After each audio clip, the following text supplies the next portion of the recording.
Hello, this is Troy with Coast Universe with probably the most requested video of all time for this channel. Here is the collection video of all 45 of my Nanocoasters.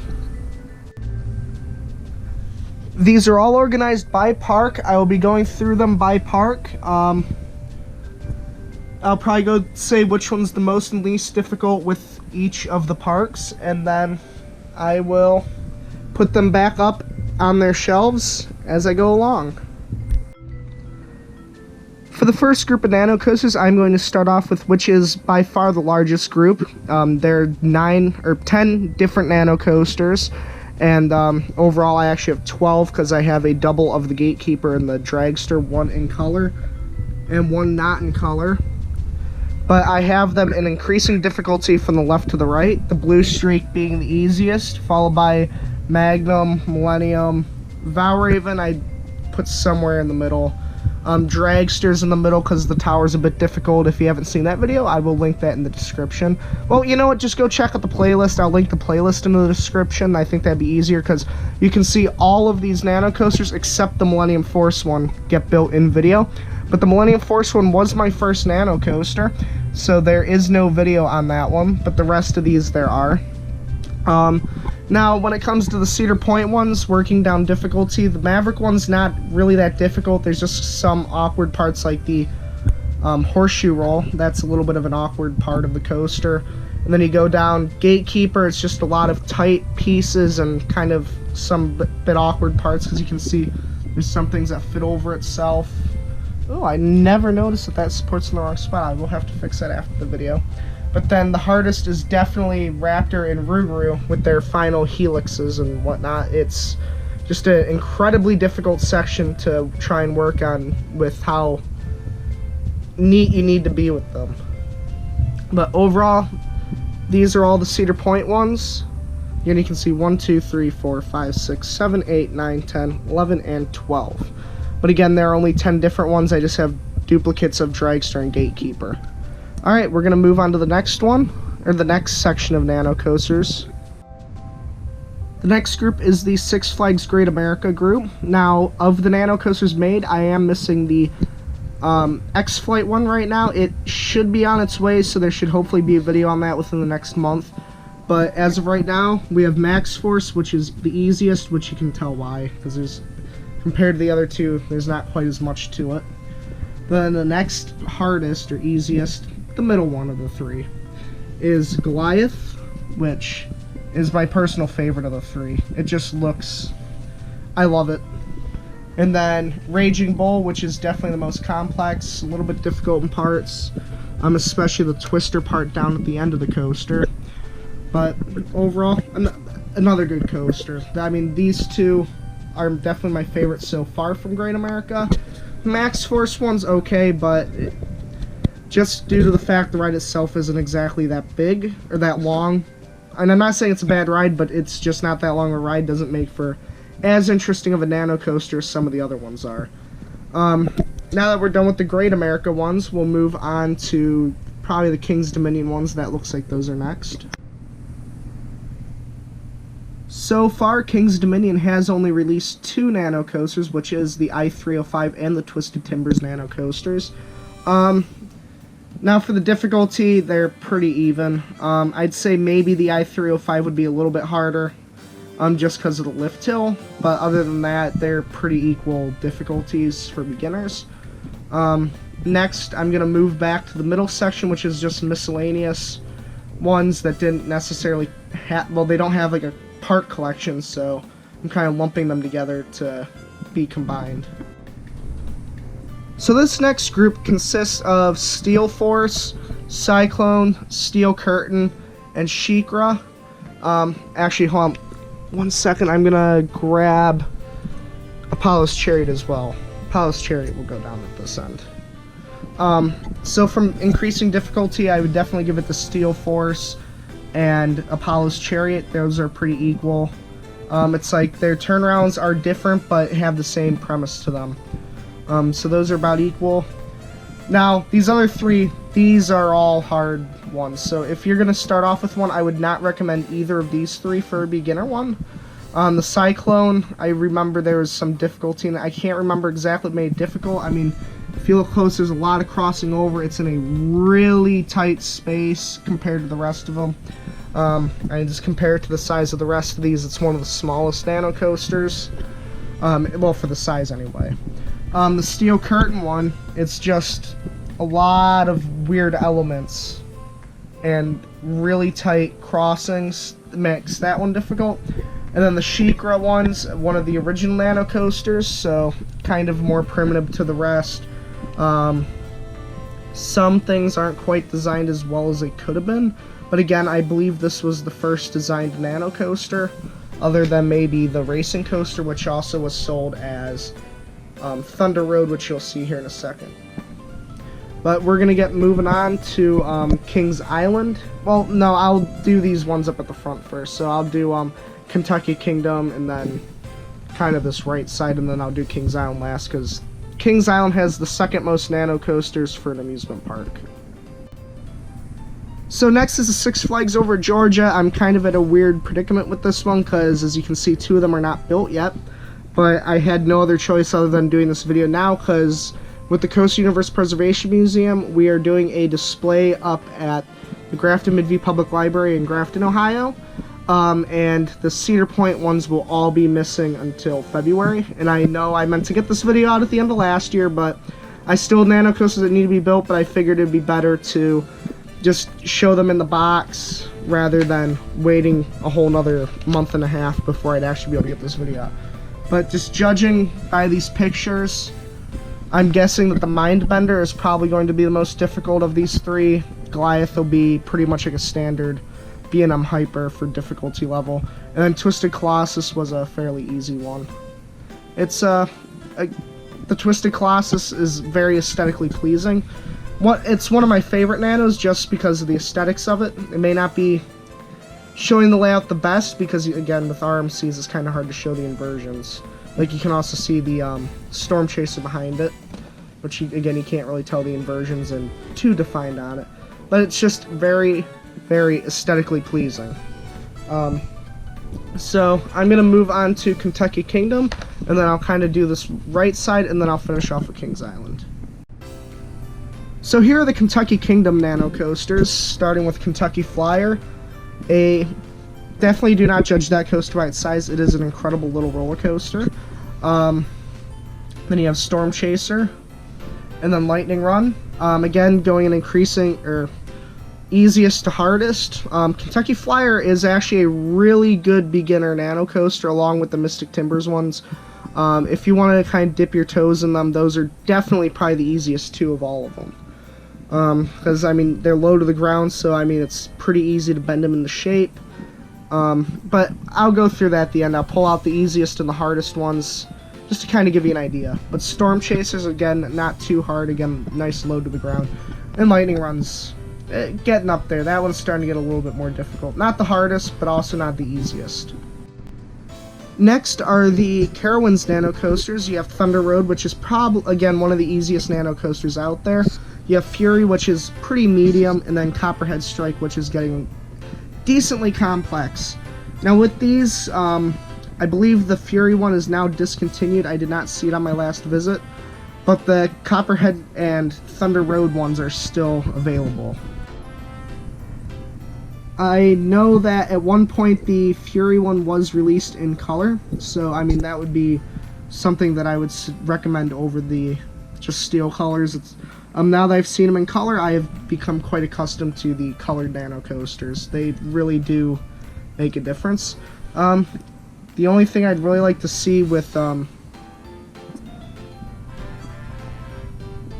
Nano coasters would be like colored signs, but that's the only complaint. But at the same time, the non-colored signs is kind of cool because it's the same across all of them.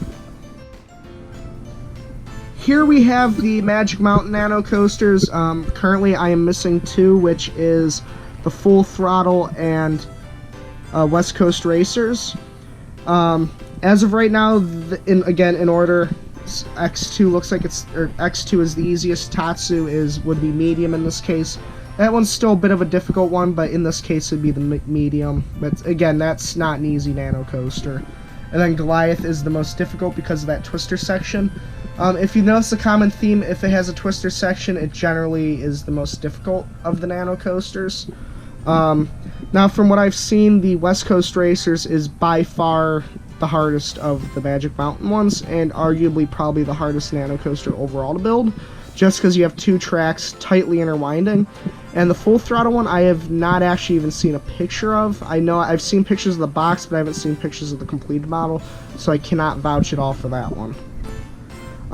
For these last ones, I'm just going to finish up with, I'm going to do all of the Six Flags ones last, and then do the Kings Island ones for the very last.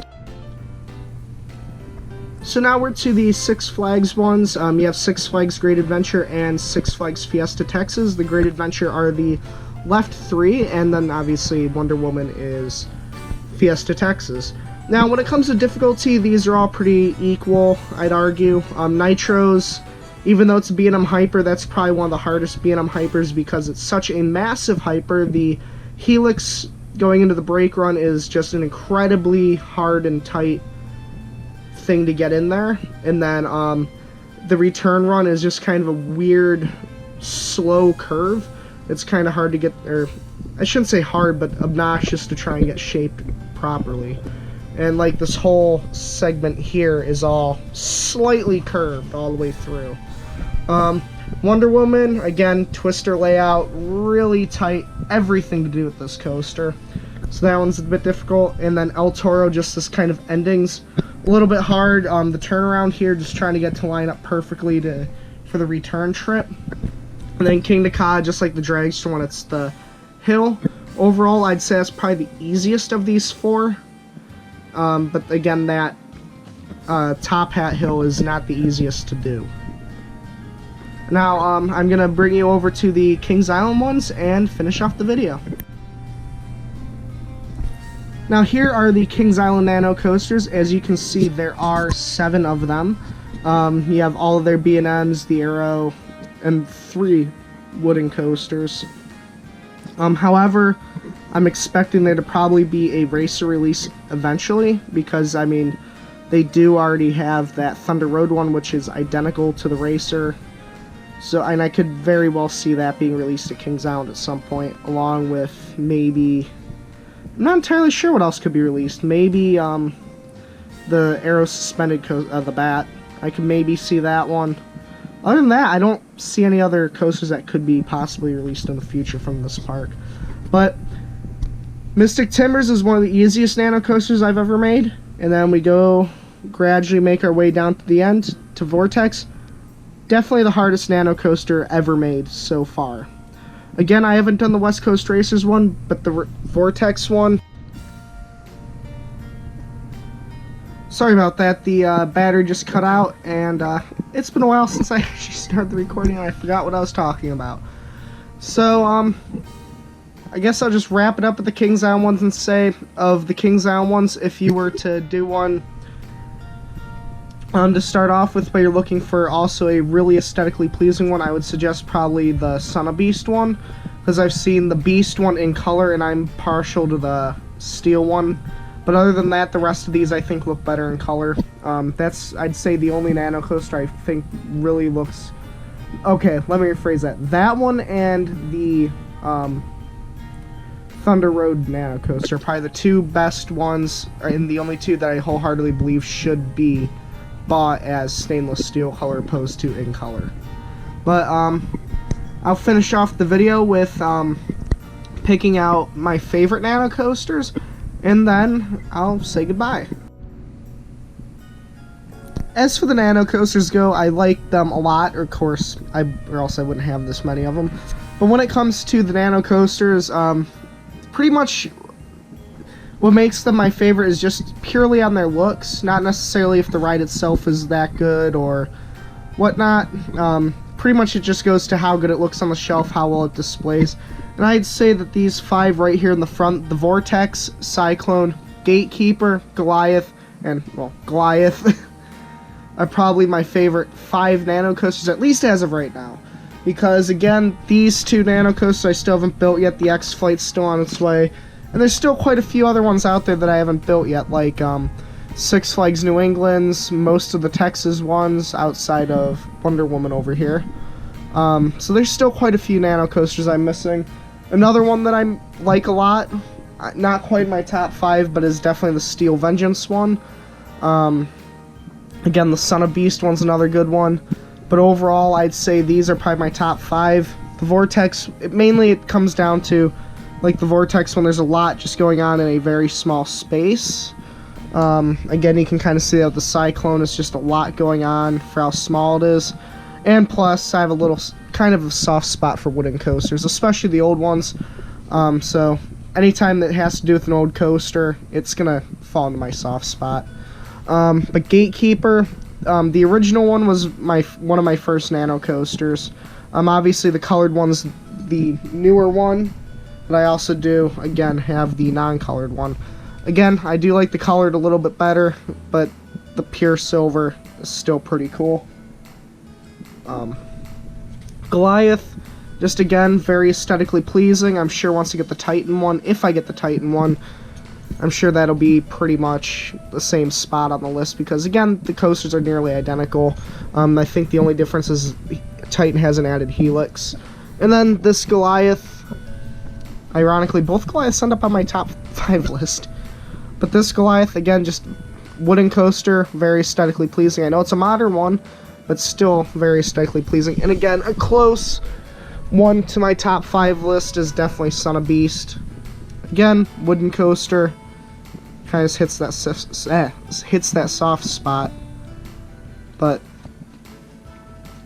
pretty much wooden coasters are automatically going to pique my interest a little bit more. Again, the El Toro one, I do like that one. However, I'm so happy that landed upright. Oh, nearly gave myself a heart attack there. But the El Toro, again, I like it, but to me, I like the Goliath more, the Son of Beast one a bit more. As for steel coasters, Copperhead Strike's a top, I'd say top 10, top 15 for me. Just again, a lot going on. It's one of the biggest Nano coasters, and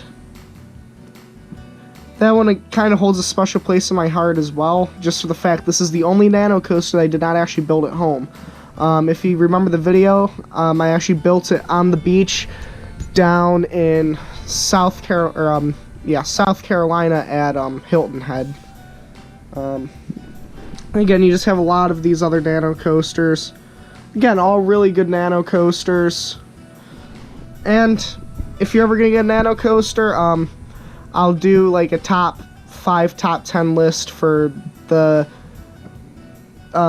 best beginner Nano coasters and probably the top 10 most advanced Nano coasters. I'll wait till I get these two done though, and see if I can get the West Coast Racers one in for that video, because I know for a fact that's going to be probably number 1 or number 2 hardest Nano coaster. From what I've heard and seen, it's definitely a difficult one. It's definitely up there with the Vortex. But other than that, this is Troy with Coast Universe. I'll be signing out, and thanks for watching.